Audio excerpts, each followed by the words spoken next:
What's up guys, and welcome to a new video. So today I'm going to do a 1-year review on my 2022 KLX300SM. I bought it last year in September, and I haven't done a whole lot to it. I plasti dipped the front and the rear just to make it look a little bit more appealing, which is funny because Kawasaki just so happened to come out with the 2023 that looks exactly like what I did to my bike. So I got the bark busters, I got frame protection, I got axle sliders, which have come in handy because I have wrecked the bike once at the track. I was going maybe 10 miles an hour around a hairpin left-hander and just lost traction, slid out. Everything was good, stood the bike right back up, no damage whatsoever. The only thing I think that actually got damaged was the axle slider right here. So this was obviously underneath. I just spun it around, so next time that happens, if it happens, it'll have a little bit more to grind on. The frame sliders didn't even touch whatsoever, nor did the shifter or the foot peg. I think the rear, yeah, I guess the rear did get touched just a little bit. Those are some things that you can invest in, so that if you do take this bike to the track or you just wreck it on the street, whatever, it is going to help you. It's going to preserve the bike and help you not mess it up too much. Other than that, I haven't really done a whole lot. I did a full mod list if anyone you want to watch this, but I did some shorty blinkers. I did the TST fender eliminator kit, the TST integrated tail light, which is beautiful. The Delcovic exhaust, I believe this is a 9-inch carbon exhaust. Sounds great. So pretty loud, but it sounds great. I do have the baffle in, so it's not super like annoyingly loud. If anyone's wondering, I run Motul 300V on all of my bikes. I run this bike also. I'm trying to think if there's anything else I've really done to it. You know, shorty levers, got the 3-inch bar end mirror there. Oh, here we go. This is the most important. So right here, this is my one complaint on this bike when I first bought it, was it did not have a gear indicator. So you can hear that Delcovic exhaust right there. So this is going to be my personal 1-year review on this KLX300 Supermoto. Continental Conti Attack SM Evo tires. Excellent tires, grip phenomenal, all that good stuff. I do have a skid plate down here. It's kind of a makeshift skid plate, but yeah, it is a skid plate nonetheless. Hopefully I don't ever have to use it. It's just kind of for looks, to be honest. So let's go take this puppy out for a little spin, and I'll tell you my thoughts on her.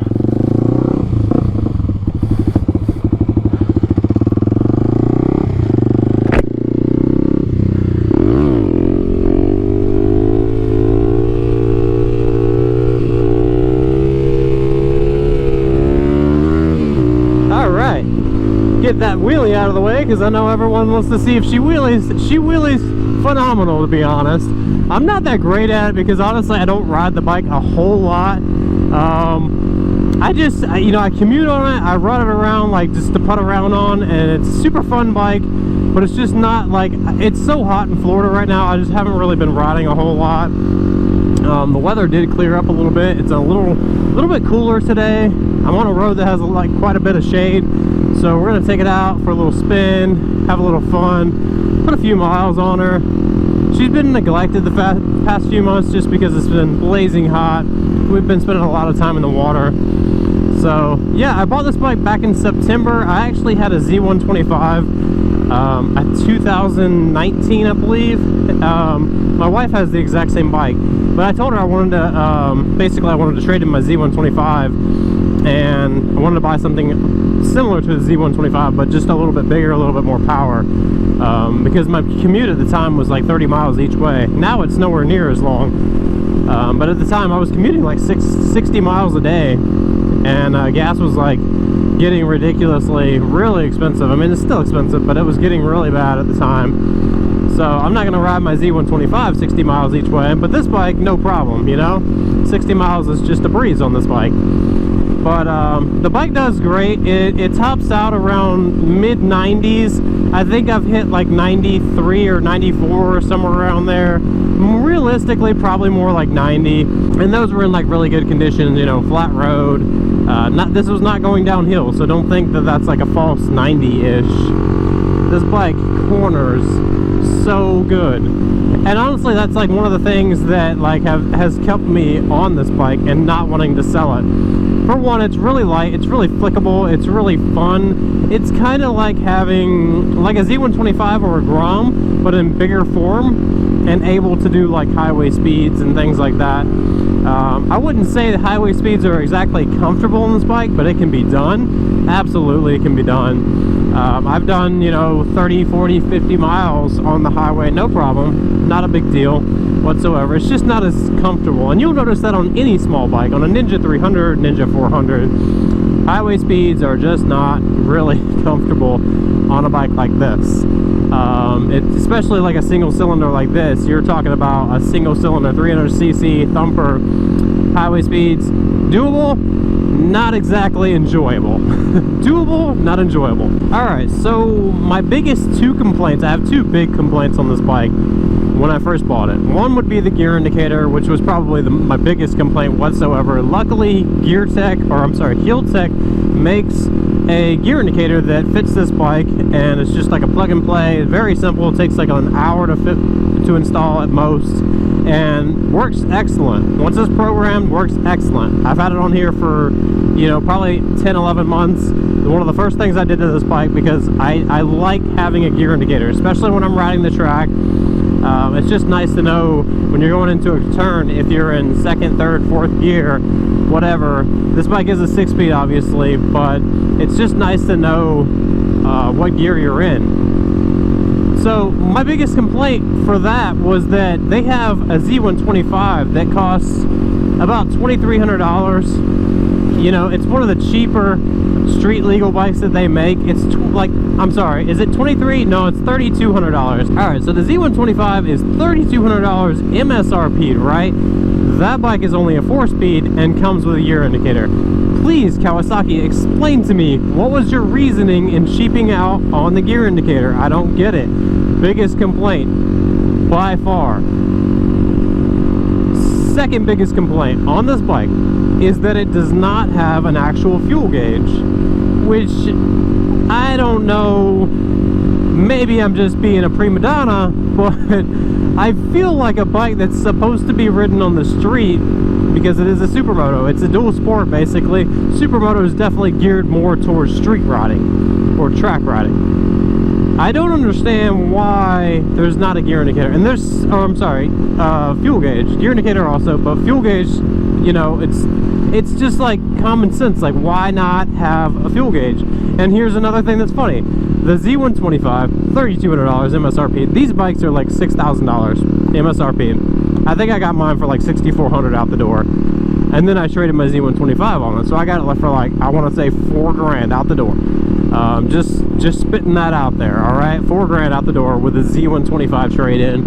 Okay? The Z125, 4-speed, $3,200, 125cc bike, has a gear indicator and has a phenomenal fuel gauge.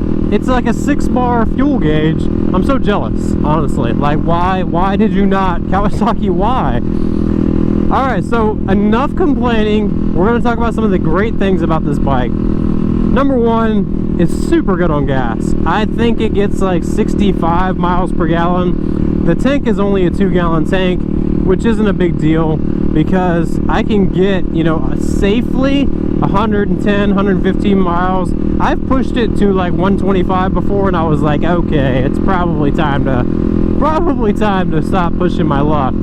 Filled it up, and I think I got like 1.8 gallons in. So realistically, I think I could have probably done 135 or so if I was really pushing it, you know? So 135 mile range roughly, depending on how you're riding. If you're just sitting there wheeling around in a parking lot, you're gonna get 50 miles or something like that. I don't know. But yeah, it's great on fuel. You know, 60 plus miles per gallon, especially in today's time when gas just a few months ago was well over $4.50 a gallon. Right now it's gotten a little bit better, but it's definitely like one of those things that, like, if you can save money when the weather's good by riding a bike, why not have a bike that did 60 plus miles per gallon? So other than it being phenomenal on gas, it's very light, it's very flickable, it's a cheap, affordable bike, it can do highway speeds, it's cheap to insure. I think I pay like 17 bucks a month on insurance on this bike, and really the only reason I have full coverage on it is because I do commute on it, and it's a very light bike and it's easy to pick up and steal. So there's a lot of phenomenal things about this bike. For being a $6,000 street legal 300cc bike that can do 90 miles an hour, I would honestly say it's the best supermoto out right now. And a lot of people will argue the DRZ 400. The DRZ 400, don't get me wrong, I love Suzuki. I own a GSX-R 750. My wife owns a GSX-R 750. If Suzuki had a 300cc fuel-injected supermoto, I would have bought it. But I do like Kawasaki. I have nothing against Kawasaki. I've owned more Kawasaki's than I've owned any other bike by far. I think I've owned 4 Kawasaki's at this point. Oh, I'm sorry, 5. This is my 5th Kawasaki. You know, the thing is about the DRZ is that it's a 400cc, which is great. Don't get me wrong. More power, a little bit heavier. It's carbureted. It's not fuel injected. It's outdated. It's 20-year-old technology. It doesn't even have an RPM range, which I find super silly. But you know, looking at this bike and looking at the DRZ, the only benefit the DRZ has over this bike is that it has more power. But my thing is that if you're buying a supermoto and you're using it for like wheelies and the track, you really don't need a whole lot of speed. I hope that Kawasaki or Suzuki decides to make a 400cc supermoto fuel-injected bike that's well up to date, needs a gear indicator, needs a fuel gauge. Hope you guys are listening. I'm gonna let you guys go on that one. If I were to rate this bike, I would say it's like an 8.5 out of 10. Excellent bike. If you get this bike, you will not be disappointed. I guarantee you that. Alright guys, I'm gonna head out. Hope you enjoy the rest of your weekend. Peace, ride safe, and I'll look forward to seeing you in the next video.